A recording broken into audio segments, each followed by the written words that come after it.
These have become known as death elevators. Now, of course, that's not their actual name. They're actually called paternoster lifts and are probably older than you think. They date back all the way to the 1860s. They consist of two elevator shafts side by side with no doors continuously moving on an endless belt. Here is an example of how they function. The name comes from the Latin for Our Father, the first words of the Lord's Prayer, and refers to the way the chain of cabinets move like a rosary in a person's hand. And despite their rather grim nickname, there has only been 6 recorded deaths between 1970 and 2012. If riding one of these happens to be on your bucket list, you might want to hurry as they are quickly fading away. With only around 230 left in Germany and around 68 in the Czech Republic. Say a prayer, grab your rosary beads, and jump in before it's too late. This guy became a meme 300 years after his death, but who was he? His name was Thomas Wetters, also known as Thomas Wadhouse. Little is known about his life other than he was a circus sideshow performer and holds the Guinness World Record for the world's largest nose at 7.5 inches. The world record for the longest nose on a living person belongs to this man at 3.46 inches. If you want to see just how long that sucker really is, you can see it at the Ripley's Museum. How is this even possible? When he was just 18 years old, Li Hua was diagnosed with ankylosing spondylitis. It is a type of arthritis that got so bad he became known as the folding man. For 28 years, he was left severely hunchbacked with his face pressed up against his legs, requiring round-the-clock care from his mother. She would have to position a bowl in his lap just so he could eat. This all changed in 2020 after enduring 4 long surgeries. Surgeries that involved breaking his bones in sections and straightening them out again. He has never been happier as he was able to walk out of the hospital upright. This man has a golden arm. If you were born in Australia between 1954 and 2018, he might have just saved your life. When James Harrison was 14, he underwent major chest surgery, which required a lot of blood. And he knew he wanted to give back.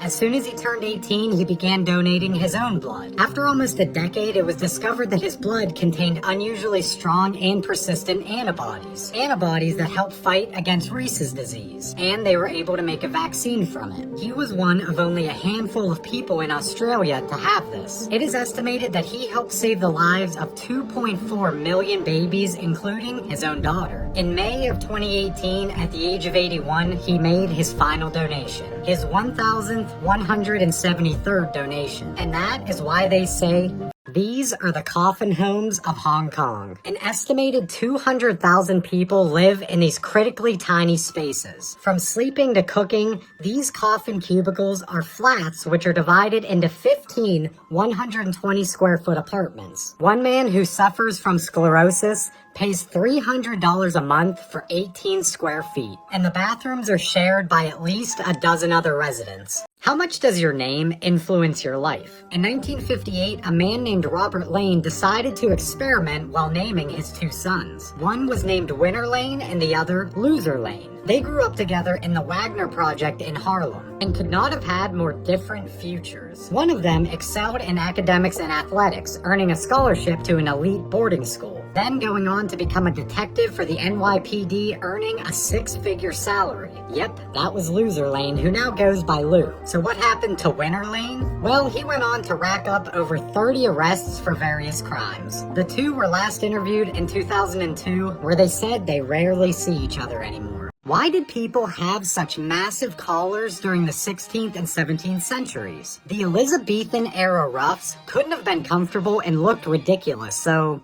what was the point? As with many fashion trends, it showed prestige, social status, and wealth. As the methods to create them advanced, they became even more elaborate, adding jewels and even metals. As they became larger, eating became more difficult, which saw the need for extended utensils. The large ruffs demonstrated that those higher-ups didn't have to perform the tasks done by commoners, instead having servants do it for them. The ruff also affected posture, forcing the head to be held high, showing pride and confidence. This is the first recorded snowball fight in history. Dating back to 1897, the silent short film titled Snow Fight shows the joyful carnage of those young and old. This is the enhanced colorized version, which is quite different from the original. It's quite eerie to think that everyone in this video is long gone. Pay particular attention to the man on the bike. He gets absolutely clobbered. This is Japan's phone of the wind, a disconnected rotary phone in a beautiful garden used to contact the dead. After losing his cousin in 2010, Itaro Sasaki built a phone booth in his garden. Inside is a rotary phone where he can contact his lost relative. It greatly helped him cope with the grief, and it wouldn't be long until it helped thousands of others in the country as well. In 2011, Japan was hit with an earthquake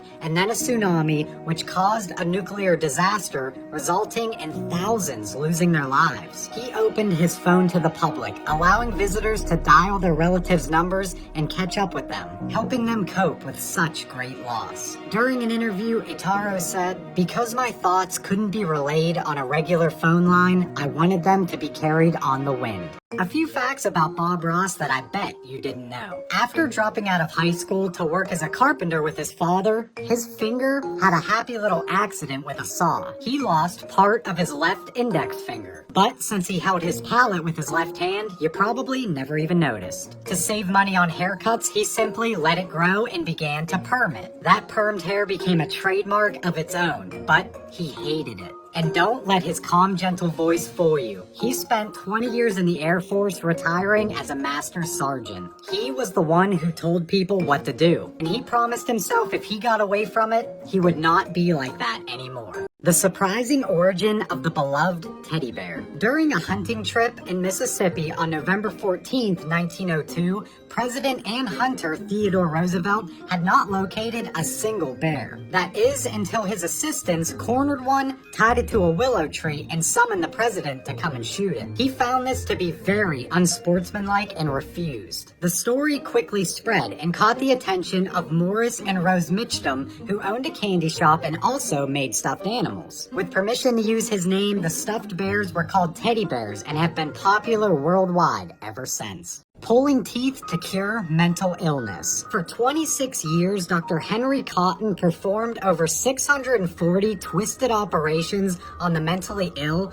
in an attempt to save them, believing that the removal of infected teeth could cure them. In 1907, he became the superintendent and medical doctor at the Trenton Psychiatric Hospital. When the removal of the teeth didn't cure them, he concluded that the infection had spread too far. This resulted in the unnecessary removal of tonsils, ovaries, testicles, colons, and even stomachs. He had an insane mortality rate of 30%, and during his career, him and his assistants removed over 11,000 teeth. He even went as far as removing his own teeth, his wife's teeth, and even their children's. Whatever happened to all of Bob Ross's paintings? Sure, many were donated and thousands were sold at flea markets and malls, but in his lifetime, he painted over 30,000, so where are the rest? When Bob and his student Annette Kowalski launched Bob Ross Inc. and were given a chance by PBS, he wasn't paid for his shows, and he also didn't own his paintings anymore. As part of his agreement, the company maintained ownership. After his death in 1995,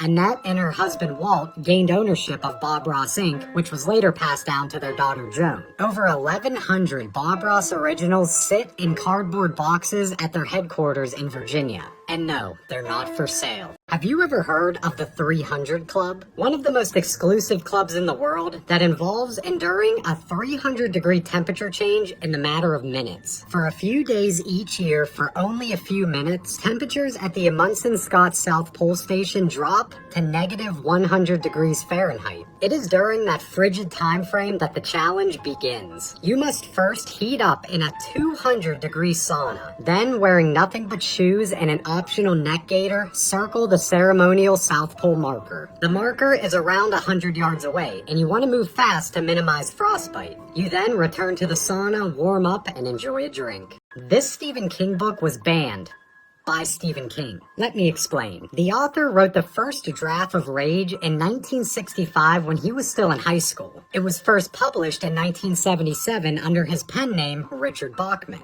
The story follows main character Charlie Decker, who brings a gun to school and takes his class hostage. This became associated with 4 real-life acts of violence at schools. Authorities had found that the gunmen in those situations had been exposed to and possibly influenced by the novel. A 1997 school shooting in Kentucky that left 3 dead is what pushed King to have the book taken out of print. He doesn't believe that his book directly caused the incidents, but he felt it was good to remove it as it could be a possible accelerant. And that is why